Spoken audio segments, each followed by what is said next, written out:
Hola a todos, ¿cómo están? Bienvenidos al podcast. Esto no es una clase, un día más, una semana más, una fecha más. Eh, Hoy volvemos a un nuevo formato que debo decir que de manera extraña, medio extrañaba. No sé a qué se deba, pero bueno, Enrique Rodríguez les saluda, te saludo a ti. Úrsula Martín, ¿cómo estás? Hola Enrique, aquí muy bien en este formato que ya dominábamos y Que ya que dominamos, ¿verdad? Y luego pues se, ni se modo vuelve de alguna que, manera extraña, ajá, síndrome de Estocolmo, ya. No, tiene comodidades, hay que decirlo, tiene ciertas comodidades y si bien las dificultades técnicas son de un orden, también tiene algunas bondades técnicas en otro orden, ¿no? Pero claro. bueno, ahí andamos, ¿no? Hola, ¿estás ahí? Hola, hola, sí aquí que Te estoy, solo perdiste. que, ay sí, ¿Qué? No, es que el formato nada, nada. te Sí, despista o cómo. exacto. Ay, ay, ay. No, es que creí que ibas a decir algo más y no No, no, dijiste no, y no, no, estaba yo como esperando tu feedback. sí, Pero nada, comentar de inicio a quienes nos escuchan y nos ven, primero agradecerles profundamente de nuevo que nos escuchen y sobre todo que conforme se van añadiendo nuevos, pues, escuchas y gente que nos sigue en YouTube. Agradecerles el hecho de que se pongan en contacto con nosotros, ya sea de alguna manera u otra, y que nos hagan llegar sus comentarios de una manera u otra, pero agradecemos mucho esta retroalimentación porque es lo que nos permite el diálogo, recordar algunas cosas a las personas nuevas que poquito a poco van llegando y que les damos la bienvenida y les agradecemos de nuevo que estén ahí al pendiente. Pues, dos cosas, ¿no? El formato es de podcast, aunque aparezca en YouTube. Y en ese sentido, pues bueno, el podcast es una charla larga donde versamos sobre un tema. Como siempre digo mi letanía, este podcast no tiene ninguna intención ni académica, ni científica, ni objetiva, sino todo lo contrario. Es decir, nuestras subjetividades salen a flote. Eventualmente, evidentemente, bueno, como lo haría un ingeniero, como lo haría un doctor, como lo haría cualquier médico, como lo haría cualquier persona, pues nuestra formación sale a relucir, pero digamos que son temas que no tienen un rigor, no lo buscan como tal, aunque a veces, insisto, nosotros acudamos a las herramientas con las que hemos sido formados. Eh, y en ese sentido, pues sí, en ocasiones salen algunas cosas. No buscamos tampoco la superficialidad. Es un intento, si en el mejor de los casos llega a ser, de difundir o de ser un espacio de charla de temas que por eso se llama, esto no es una clase, no es aleatorio, bueno, es aleatorio en el sentido de que es arbitrario más que aleatorio, pero no tiene otro sentido más que demostrar que yo jamás diría muchas cosas, ni en la forma ni en el contenido, en una clase ni en un evento académico, porque no es la forma, no es el lugar. Yo tengo que llegar con mucho más sustento que aquello que yo creo y decir también y recordarles que la opinión, si se ve como género periodístico, es eso, es una opinión dentro del género y es válida. No nada más es una opinión personal, si es una opinión, sino que además es una opinión argumentada y sustentada. Dicho eso, recordatorio, y también para los que digo, los que ya nos conocen, van a decir esto es otra vez con la cantaleta de describir qué es su podcast, pero creo que es necesario, sobre todo para los que nos han escuchado de nuevo, o los que están pues, de manera, digo, de por primera vez, o que acaban de llegar al podcast. Y eso, agradecerles el hecho de que estén comentando.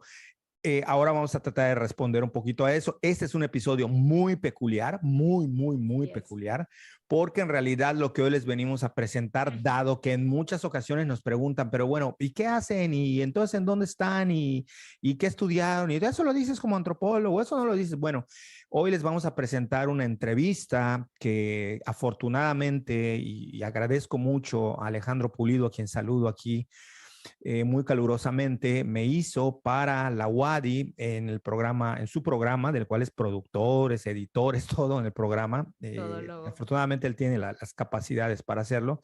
Su programa literal. Les vamos a dejar el enlace de todo el programa aquí. Hoy van a tener, a partir del último episodio, van a tener la cantidad de enlaces que se puedan mientras podamos hacerlo y la tecnología nos lo permita para que, si bien no es una clase, quien se quiere informar en YouTube, los que estén nos escuchen en Spotify, en iVoox, en Apple Podcast, en 2020 Yucatán, vénganse a YouTube, nada más denle play y abran y y véanlo, es como una trampita. Exactamente. Entonces, pues llegaron algunos, bueno, primero terminar con lo de Alejandro Pulido y su programa, que bueno, me hizo la entrevista sobre mi último libro que salió publicado en el 2020. Es un libro que tiene años ya de estarse investigando y que por algunas cuestiones normales de las editoriales se había retrasado, luego llegó la pandemia y lo retrasó todavía más. Decir que muchos de los datos que van a encontrar ahí, quienes quieran leerlo, les voy a dejar el enlace para libre descarga también. Ahí está el PDF, lo pueden descargar gratuitamente, por supuesto. Que había tenido un tiempo ahí que no se podía publicar, finalmente salió a la luz en el 2020, no se le pudo dar pues mucho movimiento y promoción y en este espacio consideramos que podía ser, además de diferente para el podcast, una oportunidad para que pues quien quiera ver la entrevista, ver qué pienso sobre ciertos temas, lo tenga, ¿no? Claro. Pasando al tema de las preguntas que nos han hecho o los comentarios que nos han hecho llegar, comentar, creo que fue en el podcast donde hablamos sobre Dave Chappelle y la corrección política, creo que de ahí se Exactamente derivan. ese. Si no, bueno, decirles primero que hay otros podcasts donde se ha hablado en varias ocasiones, la corrección política, digamos que es uno de los temas recurrentes en este podcast, y también se ha hablado sobre racismo, igual lo pueden revisar en los episodios, se van hasta abajo, lo buscan y allí debe de estar, no tengo aquí y no me gusta estar editando y poniendo como vean la cintita y tal cual, porque es Ajá. un podcast. Y los que nos están escuchando, pues qué cintita van a ver, ¿no? Gracias de nuevo a los que nos escuchan por las plataformas de audio. Y uno de los temas que creo que hay que como dejar en claro es que cuando nosotros hablamos aquí, por más que nosotros tratemos de darle cierta informalidad para que el mensaje llegue lo menos académico y trabado posible, porque muchas veces el rigor conceptual lo que hace es entorpecer la comunicación, no le llega al resto de la gente. Lo que tratamos de hacer, lejos de ser superficiales, es de buscar las maneras de transmitir un mensaje que sea capaz de ser entendido por cualquier persona, incluso o sobre todo aquellos que no necesariamente tienen una formación académica. O sea, no es esa la intención, sino que cualquier persona puede escucharlo y diga, ah, mira qué interesante o mira qué tema que no conocía. En fin, esa es la intención, ¿no? Pero aún así, decirles que lo que nosotros decimos aclaramos siempre cuándo es nuestra opinión, nada más cuándo es lo que creo, pero la mayoría de las cosas que decimos están sustentadas en lo que la gente dice y lo que nuestra experiencia en el trabajo nos da. Nosotros no inventamos lo que la gente cree, decimos por lo general, tratamos de que así sea, lo que la gente misma nos dice.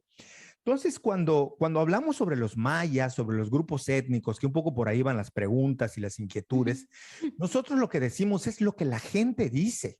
O sea, Claro.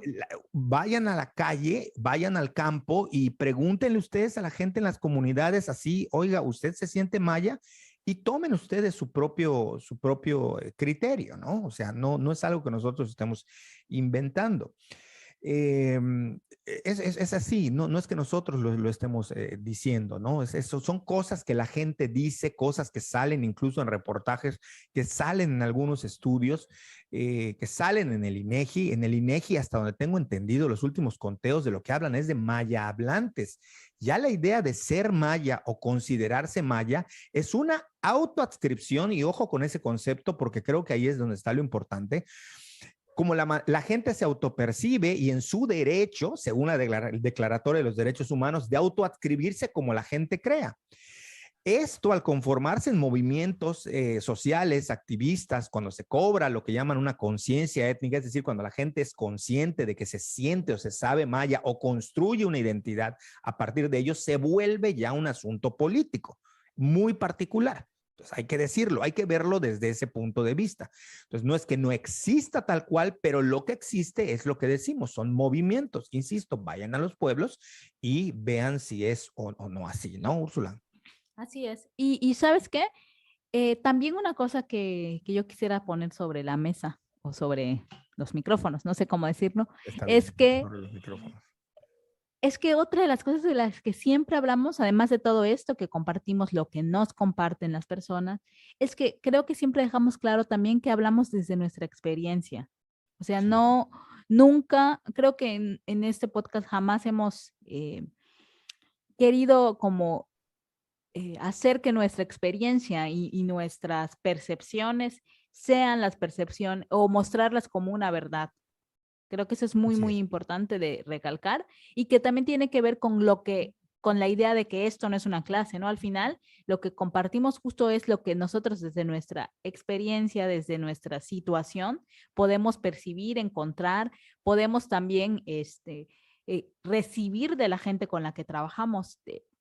Nosotros dos pues tenemos este, no sé cómo llamarlo, pero o sea, estamos situados en un lugar, en ciertos espacios en los que tenemos la posibilidad de hablar y de conocer a muchísima gente, de trabajar en muchas localidades. En mi caso, pues estar así metida hasta la cocina en casa de un montón de gente en diferentes localidades, en los 3 estados de la península. Y pues de eso es de lo que hablamos. No hablamos de algo que no hemos visto, que no hemos sentido, que no hemos escuchado. Sin embargo, siempre está que siempre recalcamos que es nuestra percepción, nuestra experiencia y que en algún caso y en tu caso eso además se ha vuelto algo que termina siendo una producción científica. En mi caso es pues mi trabajo y lo que se hace como de manera aplicada. Entonces también de alguna manera, aunque sea nuestra opinión y nuestra experiencia, de alguna manera, y no quiero sonar como pretenciosa, pero de alguna manera tenemos un poco de legitimidad para hablar de ciertas cosas. Sí, la tenemos. Lo que pasa es que no buscamos imponer esa legitimidad Exacto. a pesar de que la podamos tener, como la tienen otros, Exactamente. ¿no? Sí, sí. Sí, Y, por eso digo, recalcamos que siempre es desde la experiencia, desde la percepción, que no tiene intenciones científicas, y, este espacio, pero y, no quiere decir que no podamos o que no tengamos una voz autorizada para hablar de ciertas cosas. y lo dicho, lo mencionamos en otro podcast, Ajá, lo dicho también se enmarca bajo la libertad de expresión.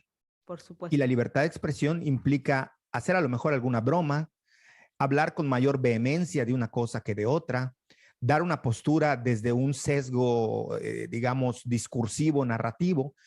Eso es parte de la libertad de expresión. La libertad de expresión no es nada más decir lo que pienso o lo que creo, sino también hacerlo con el formato que yo crea que voy a entregarlo, que voy a darlo, desde el micrófono o desde la palabra.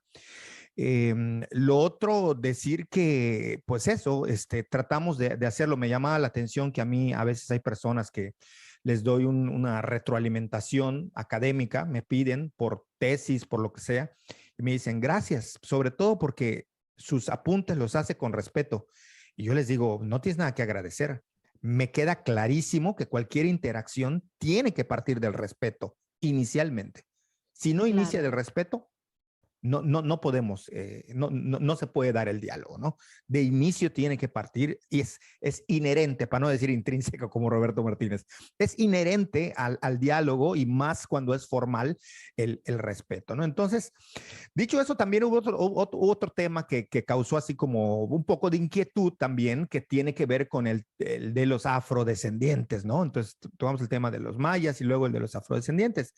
Volvemos a lo mismo, un poco de lo que se habló es que como movimiento social, la autoadscripción de las personas que se perciben como afrodescendientes en México, como movimiento social, insisto, como construcción de grupos con cierta agenda política, con cierto interés político en legitimarse, que es muy válido, ya lo dijimos, para todos los casos, eh, tiene muy poco, tiene muy poco. Y tiene muy poco porque la información que hay al respecto es muy poca. O sea, fuera de, a ver si lo encuentro por acá, hoy yo voy a leer un poquito. Contamos con el gran estudio, el iniciador, el pionero, Gonzalo Aguirre Beltrán, que tú, Úrsula, tuviste a bien recordarme antes del podcast, con el libro La población negra de México, que está editado principalmente por el Fondo de Cultura, debe tener otras ediciones, pero digamos que esta es como una de las principales, que es uno de los pioneros en hacer esta investigación, pero además lleva, creo, como subtítulo, dice La población negra de México, algo como desde la etnohistoria. Entonces, ese es el tema, que la población negra en México, o cuando hablamos de los negros en México, se ha hablado desde la etnohistoria. ¿Qué quiero decir? Que en México se hace o se tiene la tendencia, sobre todo en el sureste del país, a hacer una historia que se dedique nada más al siglo XVI y posteriores. Hasta ahora están empezando a surgir, no sé si se agotaron todas las fojas de todos los archivos, empezando a surgir estudios del siglo XIX y del siglo XX, pero durante décadas lo que ha permeado son estudios del siglo XVI. Y estos estudios, por lo general, se remitían a cuestiones muy específicas de la población negra en la época de la colonia y algunos siglos después, es decir, de la conquista de la colonia y algunos años o siglos después, pero que en términos generales, digamos que no había ocupado como la atención. Estamos diciendo que los movimientos activistas por la reivindicación de la llamada tercera raíz en México, la afrodescendiente, datan del 2009. O sea, estamos hablando de algo muy reciente, muy reciente. 2009 se conformó, pero 2010, 2011, 2012, por ahí empezó a tener repercusión, insisto, como colectivos, como grupos, como gente que se conforma. Y respecto a ese tema, sí quiero leer nada más una cosa que dice la Organización de las Naciones Unidas, a través del Comité para Eliminar la Discriminación Racial, ha realizado observaciones a México en relación con la población afrodescendiente. Estas observaciones son, ojito con esto, falta de datos sobre la población afrodescendiente. Ustedes investiguen por qué y qué datos hacen falta, porque ya les dijimos que investigaciones históricas hay. ¿De qué datos están hablando? Por supuesto. ¿Se refieren al fenotipo? ¿Se refieren a cuándo empezó a haber una construcción de una identidad afrodescendiente? Ahí lo dejo. Yo nada más sugiero, ustedes investiguen. Pero lo dice, falta de datos sobre la población afrodescendiente. Esta observación, emitida también en el 2006, vean qué tan cercano está en el tiempo, refiere a la exclusión del Censo Nacional de Población que lleva a cabo el Instituto Nacional de Estadística y Geografía, ya que tampoco se ha hecho un reconocimiento étnico que permita la generación de programas para la promoción de sus derechos económicos, sociales, culturales y ambientales. 2. Tipificar como acto punible las distintas, manifestaciones de discriminación racial. 3. Falta de información, otra vez lo vuelven a mencionar en el punto 3, sobre la participación política de los afrodescendientes. ¿Por qué falta esa información? Pregúntenselo ustedes, investiguenlo. ¿Será que demográficamente no les resultan tan aprehensibles? Pregunto, háganse ustedes sus preguntas. 4. Insuficiencia de datos, otra vez, sobre los indicadores de salud y sobre las medidas adoptadas para mejorarlos. En fin, se sueltan un chorro, pero este es el último punto. Les vamos a dejar los datos abajo de todo lo que estamos diciendo hoy. Quienes se consideran afrodescendientes suman 1.4 millones. Quienes se consideran, ojo que aquí en el anterior dice, todo lo que va sobre derechos humanos y la razón por la cual el censo ha dado ciertos cambios para incluir a la población adscrita como afrodescendiente, se basan en un criterio y ese criterio es la autoadscripción. Es decir, la autoadscripción es la libertad que tiene cada persona de decir que se siente como cree que se siente que es. Es decir, yo tengo el derecho, y esto es apuntado por la antropología, lo que pasa que lo hemos dicho, se ha mal interpretado, yo tengo el derecho de decir que soy alemán y que soy guapo. De ahí a que lo sea, bueno, habrá que ver si conjunto a una serie de personas similares a mí y formamos un grupo, que tenemos nuestro derecho de hacerlo. Pero autoadscripción es eso. Lo que yo considero que no es el dato tal cual de ninguna índole, es simplemente es decir, no apela ni a la historia, ni al territorio, además de eso es cómo me siento como tal, bueno, entonces soy tal. Lo digo para que entendamos por dónde va la discusión, o sea, estos criterios de quienes se consideran mayas o afrodescendientes o tal, en el tema de derechos humanos está basado en el respeto y la libertad de ejercer su derecho a la autoadscripción, pero ya les expliqué ahorita brevemente qué es la autoadscripción, ¿no? Bueno, dan otros datos, dice 1.4 millones se consideran y representan el 1.2% de la población nacional. Hay más mujeres que se declaran afrodescendientes, 705,000, que hombres, 677,000. ¿Ok? Ok.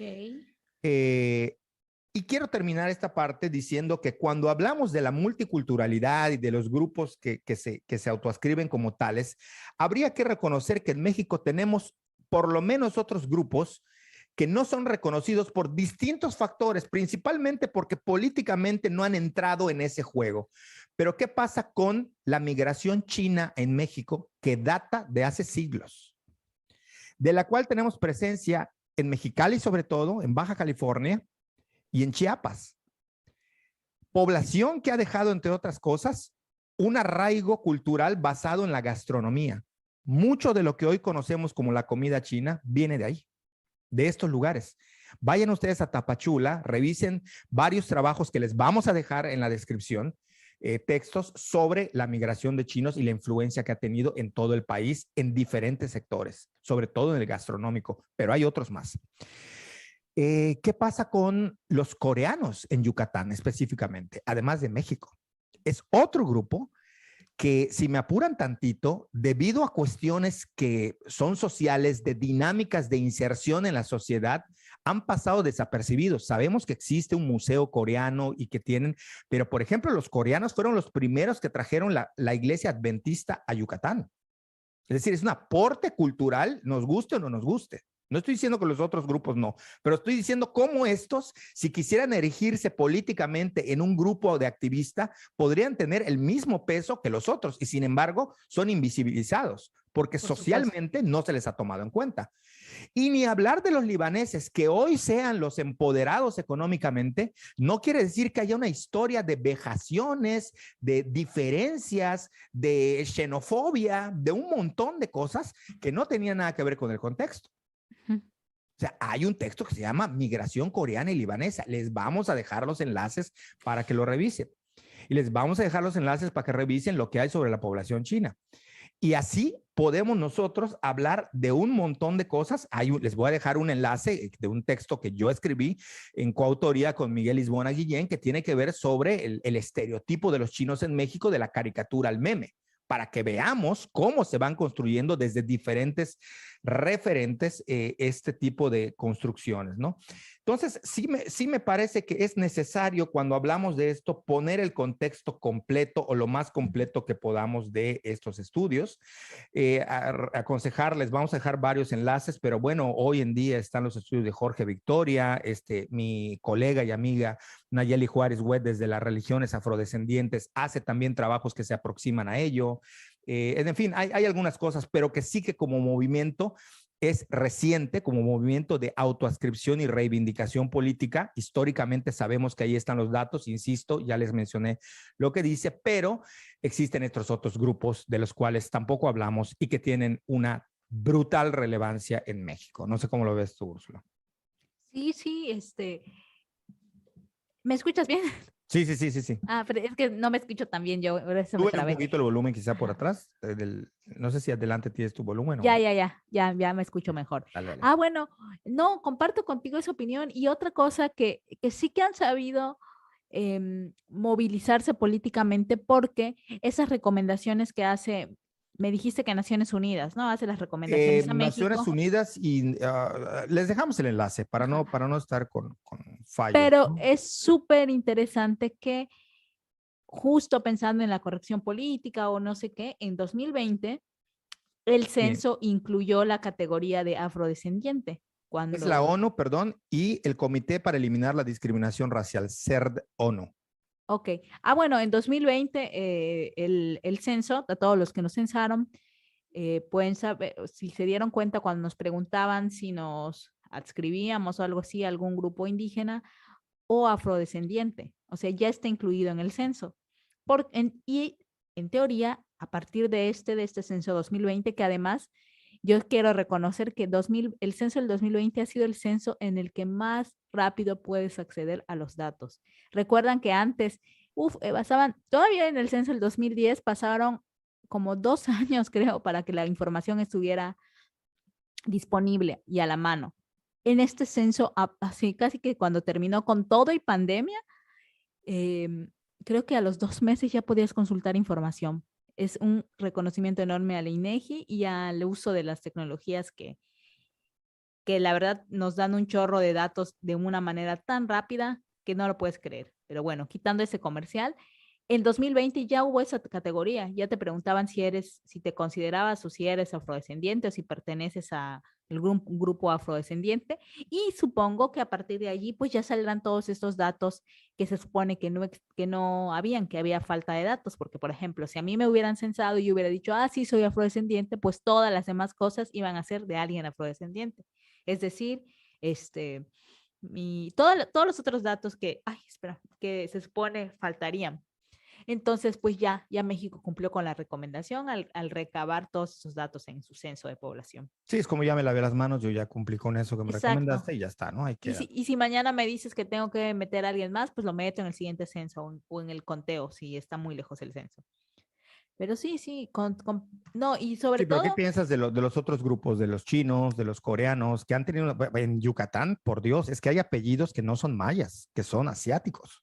sí, no, No, por o sea, ejemplo, y eso se invisibiliza solo porque las dinámicas de interacción social y además del fenotipo, hay que decirlo, se mezclan y se pierden. O claro. sea, no son No, visibles. completamente, lo comparto contigo, sobre todo porque además, aquí no quiero sonar mala ni nada, pero también tiene que ver con este sentido de víctima, por una parte, ¿no? Porque si los coreanos o si los chinos sintieran que han sido vejados de alguna manera, me parece que quizás harían algo así, ¿no? El Lo han tema a mí sido, ¿eh? ajá, Lo sí, que sí, pasa lo que sé.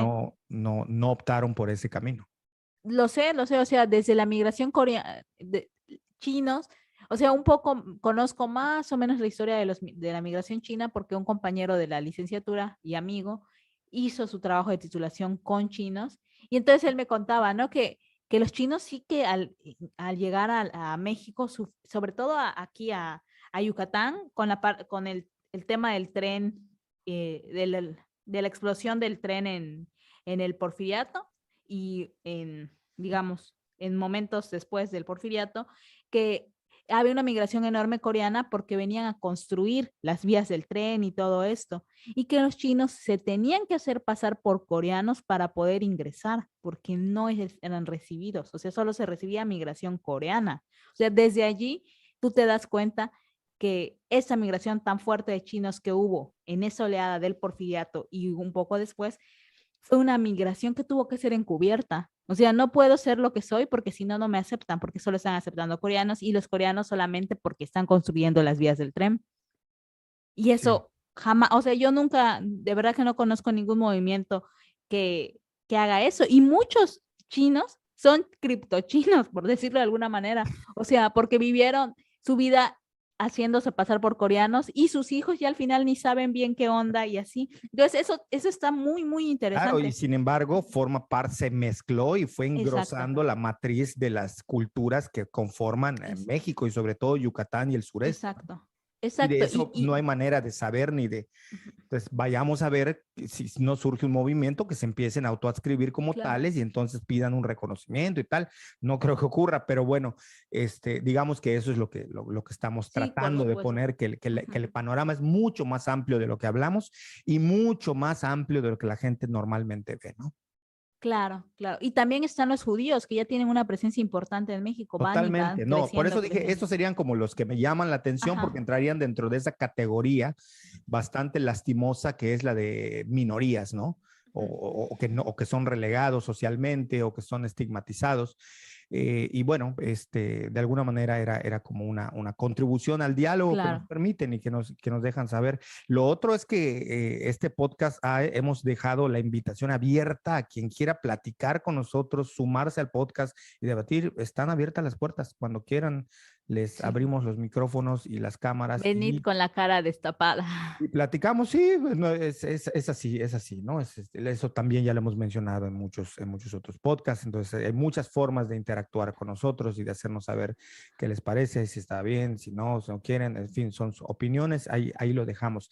Ya para terminar, introducir un poco la entrevista que les vamos a dejar ahora, más bien explicarles, ¿no? Tiene que ver, también se hizo en un intento de hacer, aunque la entrevista es académica y el texto es académico, se hizo un esfuerzo por tratar de más o menos ahí donde era posible, tanto para el entrevistador como para el entrevistado, en este caso yo, de hacerlo lo más posible divulgativo. No sé qué tanto se logró, pero bueno, es el libro sobre los choles de Yucatán, así como se habla en el libro de Aguirre Beltrán de los negros de México. No hablo de choles en Yucatán, hablo de choles de Yucatán. Y ahí voy a explicar un poquito más, no les voy a hacer todo el spoiler, pero un poco tiene que ver con esta idea que mencionamos en aquel podcast y lo hemos mencionado en otros momentos y lo mencionamos ahora, esta idea de que solamente Yucatán, lo único que existe es una homogeneidad maya peninsular. Y bueno, en ese libro trato de explicar con base en mis investigaciones cómo se han ido conformando otros grupos de la misma familia mayense, pero de otros grupos también y cómo han surgido, y en este caso me centro en los choles, ¿no? Entonces, yo creo que espero que no lo corten aquí, que escuchen la entrevista, ya porque me lo han pedido, la entrevista, ¿no? Y decírselos, ya que estamos dando explicaciones, pues los que me han preguntado de mis anillos, pues yo siempre he gustado de usar accesorios y tal. Lo que pasa que el calor y a veces cuando subo de peso, los anillos que tengo me dejan de venir, me aprietan o me lastiman y por eso no los uso, pero la verdad es que los que me conocen de hace muchos años saben que yo era de traer pulseras, por ejemplo, hasta acá, o sea, ¿no? A falta de tatuajes me cuelgo cosas y me pongo cosas, accesorios, pero Pero oye, te iba a decir que en cámara se ve mucho que bajaste de peso, se te ve una cara delgada. pues ahora, o sea, no lo quise decir por eso, ¿no? Simplemente me entraron y ya me los puse, ¿no? Además, a veces se me hincha la mano y no cabe. Pero bueno, estoy dando demasiados datos que luego pueden deducir ahí. ¿Por qué se le hincha la mano? ¿No será que está reteniendo líquidos? Y van a empezar con sus ideas, ¿no? Pero, nada, muchas gracias de nuevo por escucharnos. Ya nos dicen qué les pareció este episodio híbrido. No queríamos dejarlos nada más con la entrevista, sino consideramos que se daba el tiempo para además poder platicar un poco de estas cosas que cuando nos llega este tipo de retroalimentación nos nutre, nos ayuda a poder construir un diálogo. Esperamos a quienes hayan tenido esas inquietudes haber resuelto alguna duda o por lo menos haber abierto más inquietudes, ¿no? Porque los diálogos nunca se cierran, siempre dan lugar a nuevos diálogos y a nuevas conversaciones. Entonces, yo por mi parte ahí lo dejaría para dejarlos con la entrevista. No sé, Úrsula, si tienes algo más que decir. Nada más. Que Pues nada, ojalá tengan ¿sí? comentarios. Pues nos estamos viendo en el siguiente episodio y acuérdense que les vamos a dejar retacar de enlaces allá abajo con todo lo que hemos hablado, lo que sustenta lo que estamos diciendo y otras cosas que dan pie a cuestionarse otros temas que no tocamos, pero tratamos de nutrirlos y dejarlos con la información. En el caso de YouTube, ¿no? Pues los que no lo escuchen, si quieren venirse para acá y recopilar esa información porque les parezca importante, es nada más una muestra. No podemos tampoco retacar de bibliografía porque, insisto, esto no es una clase. Nada, yo me despido, que tengan un gran día. Amigas, amigos que nos escuchan, está con nosotros el doctor Enrique Rodríguez Balam. Es doctor en estudios mesoamericanos e investigador del Centro Peninsular en Humanidades y Ciencias Sociales de la UNAM, el CEPSIS. Autor del libro Pan Agrio, Maná del Cielo, etnografía de los pentecostales en una comunidad de Yucatán, también de Entre Santos y Montañas, pentecostalismo, religiosidad y cosmovisión en una comunidad guatemalteca. Autor de poco más de una docena de capítulos de libros y artículos, entre muchas otras publicaciones. También prensa, hace opinión ahí en varios periódicos. En fechas recientes fue entrevistado para participar como especialista para el National Geographic Latinoamérica en la serie Profecías. Es consultor en el área de ciencias sociales para instituciones privadas y públicas sobre temas relativos a innovación social, tecnología, así como estudios de impacto social y de biotecnología. Y hoy nos trae un libro pues recién salido de las imprentas, empezando a circular ya en librerías, sobre todo de la UNAM y académicas, y es Choles, Mayas y Mestizos Yucatecos en la Modernidad. un estudio que hizo a lo largo de varios años y que, bueno, plantea cosas sumamente interesantes. Y yo, por ejemplo, Enrique, veo que tú hablas de los mayas y nosotros normalmente vemos a los mayas con cierto romanticismo, con cierta imágenes, estampas así como costumbristas, lo que pintaba Castro Pacheco, pero también hay una serie de etnias que se entremezclan con la maya yucateca o los mayas de Yucatán, que muchas veces pasan desapercibidas o no estamos conscientes de ellas. Y es el caso de los choles. Platícanos un poquito por qué hablar de los choles y en qué contexto hablas tú de los choles. Hola, Alex, antes que nada, un saludo, muchas gracias por invitarme a tu espacio, un saludo a tu auditorio que gentilmente nos está escuchando. El tema con los mayas es que se ha presentado desde hace mucho tiempo una confusión derivada de cuestiones semánticas, es decir, hablamos de los mayas y se entiende como que hay como un grupo nada más maya, y generalmente como el maya peninsular o el maya yucateco. Sin embargo, las etnias que pertenecen a la familia mayance son muchas, o sea, son muchas más que las que podemos imaginar, ¿no? Podemos hablar de mayas yucatecos, pero podemos hablar de choles, pero podemos hablar de cachiqueles, llegan celtales, tzotziles, tojolabales, en fin, hay una gran variedad de grupos mayas, igual de mayas todos, si hay que poner algún calificativo de esta especie, pero que corresponden a formas en las que los lingüistas catalogan. Es decir, si tal habla chol, bueno, entonces pongo grupo chol, ¿no? De ahí que se derive qué piensan o cómo son los choles, pues hay un gran trecho, sobre todo entre las interpretaciones arqueológicas, las del siglo XVI, histórico-colonial, y las contemporáneas. Yo me enfoco en los contemporáneos y hablo de que existe una diversidad de grupos mayances en cuanto a su territorio. Bueno, tenemos mayas desde la península de Yucatán, Huasteca Potosina, los Tenec, son un grupo maya, hasta Centroamérica, Chiapas, parte de Tabasco, Centroamérica, Guatemala, Honduras, parte de El Salvador, incluso, bueno, no incluso, Belice es parte de los mayas que nosotros tenemos.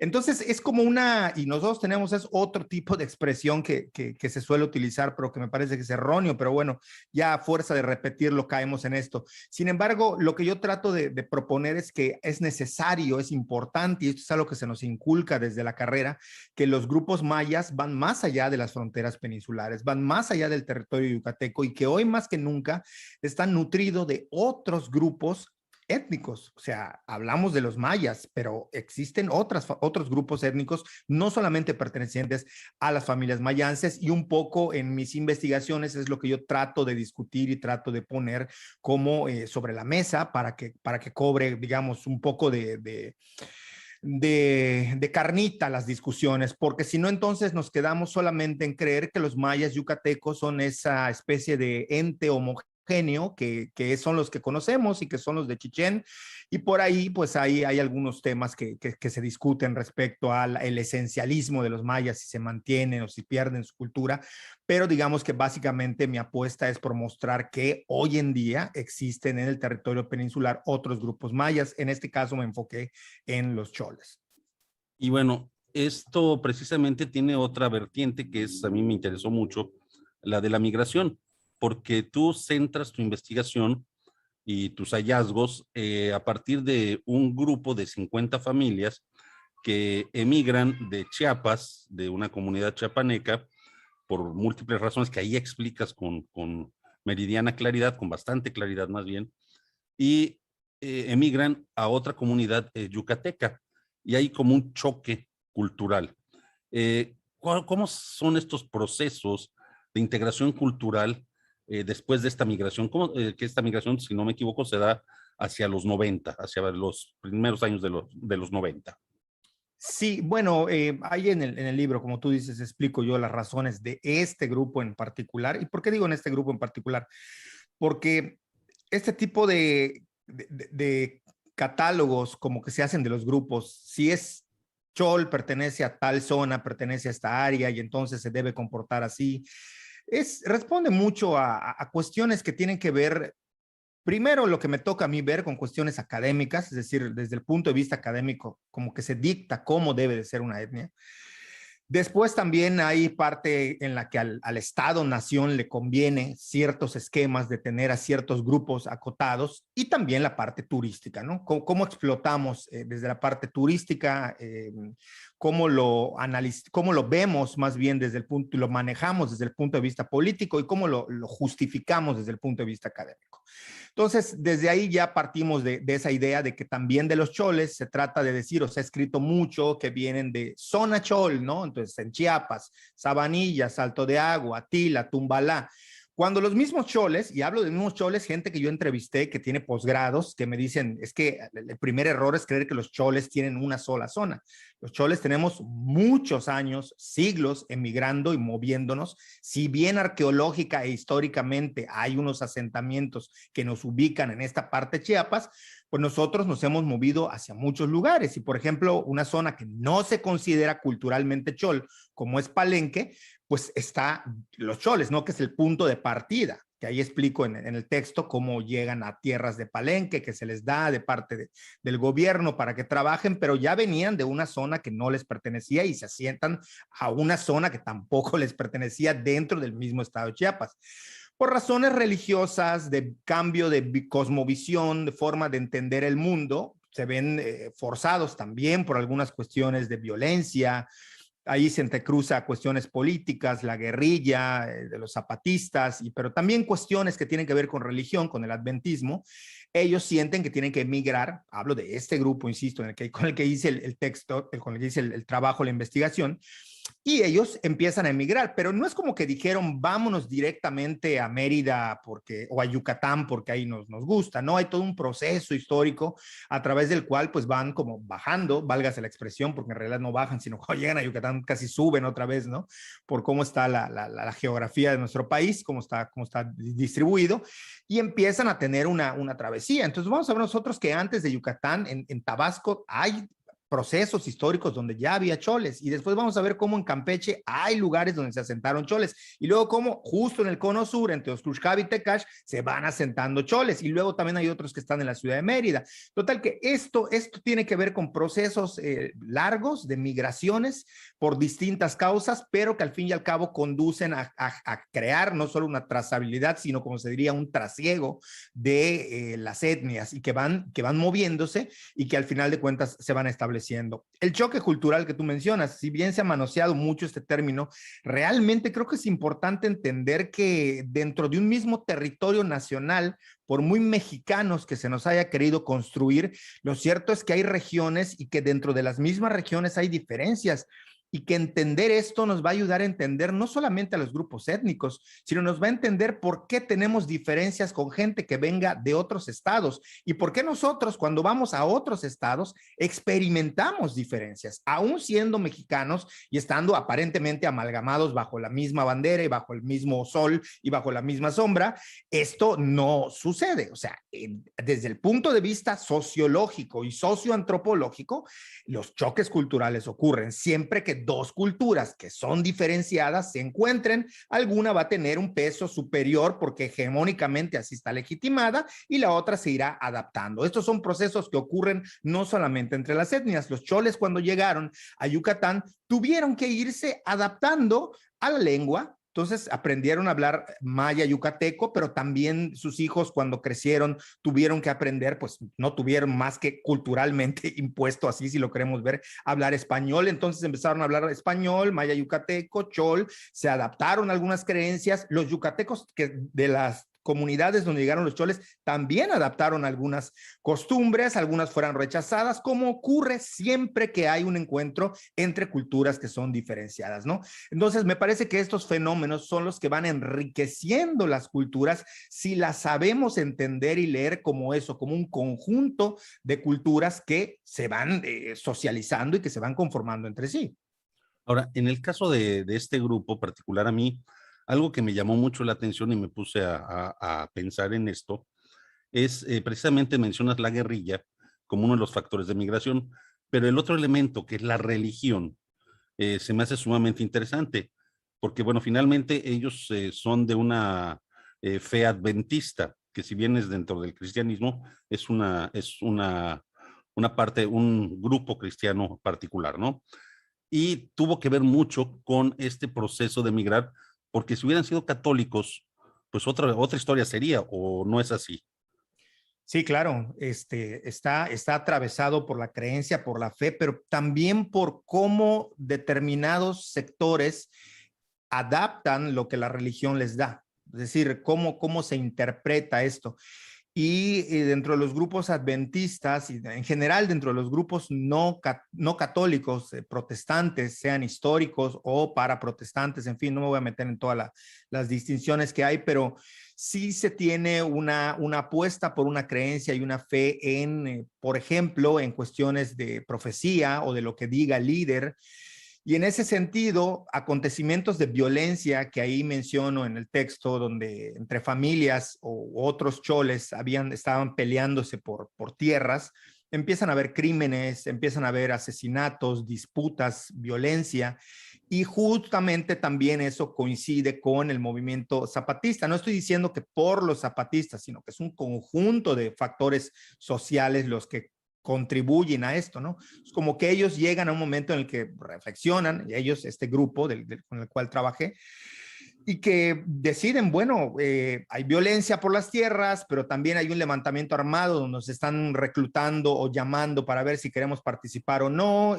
Hay una serie de cuestiones aquí convulsas, las tierras no resultaron ser tan apropiadas en todos los sentidos como pensamos, y eso coincide con la llegada de un pastor que les empieza a hablar de que a lo mejor Dios les estaba pidiendo que salieran, y esto se reinterpreta desde todas las visiones bíblicas ¿no? de diásporas y de ir en busca de otras tierras prometidas, y esto pasa por una serie de interpretaciones religiosas, sí, pero también de contexto social, de marginación, de exclusión, y esto es lo que hace que decidan emigrar en busca pues, de una vida mejor, ¿no?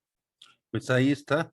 Este es el libro Choles, Mayas y Mestizos Yucatecos en la Modernidad, de Enrique Rodríguez Balam.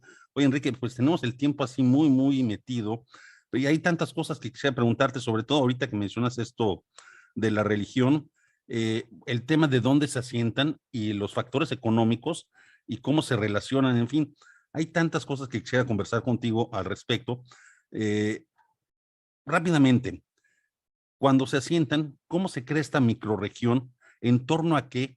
¿Y cuáles son los factores económicos, así rápidamente que nos platiques, que tienen este grupo Chol y cómo se divide el trabajo hombres-mujeres? Sí, es un poco complicado lo que preguntas, pero trataré de hacerlo lo más rápido y sencillo, espero, para quienes nos escuchan y nos ven.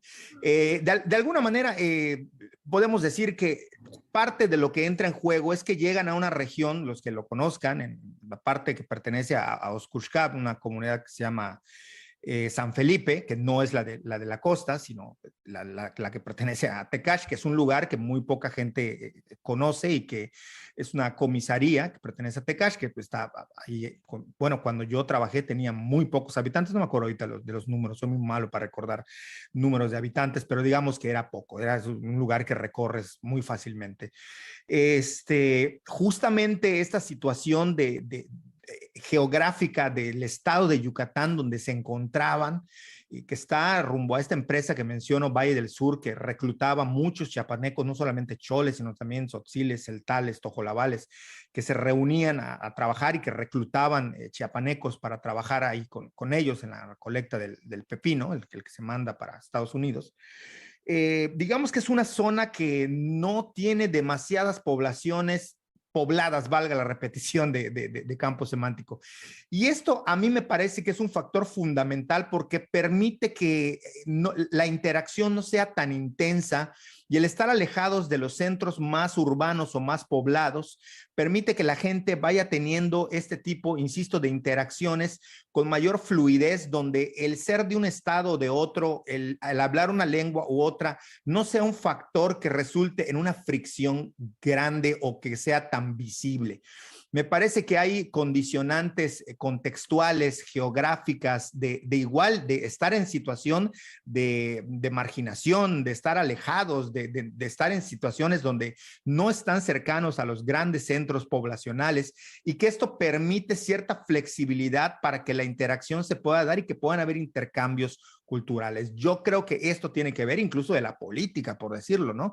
Que fue otro de los puntos que ahí toco. No llega a haber tanta presencia ni presión política, y esto permite que la gente vaya teniendo espacios y se vayan recreando y se vayan amoldando con cierta flexibilidad, sumado a la idiosincrasia del yucateco de más o menos ser tranquilo mientras no haya ningún problema, digamos, serio de por medio, ¿no? Porque eso sería otra idealización. Pero digamos que sí, estos contextos permiten que puedan darse estos intercambios socioculturales, ¿no? No sé si respondí tu pregunta, pero digamos que en términos generales esto, digamos, es lo que explique crear estas microregiones que, si las analizamos, tienen particularidades. De hecho, yo en el libro lo menciono, que hay zonas donde tú vas en carretera y pareciera que estás, a quienes han ido a los Altos de Chiapas, porque tú ves, ya dejas de ver casitas de paja y empiezas a ver, no digo que sea tan abundante, pero sí ves casas pegadas con madera, ¿no? Muy a la usanza de los Altos de Chiapas.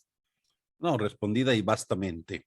Y quienes quieran conocer más sobre este tema, sobre cómo son los choles en la modernidad y cómo se han dado estas cuestiones, y que no todos los mayas son los mayas yucatecos, pues ahí está el libro Choles, Mayas y Mestizos Yucatecos en la Modernidad, de Enrique Rodríguez Balam, editado por la UNAM, editado por en la colección Monografías, la serie Monografías. Enrique, te agradecemos muchísimo tu tiempo y muchísimo, sobre todo, el habernos obsequiado con esta obra que seguramente dará la luz sobre este tema.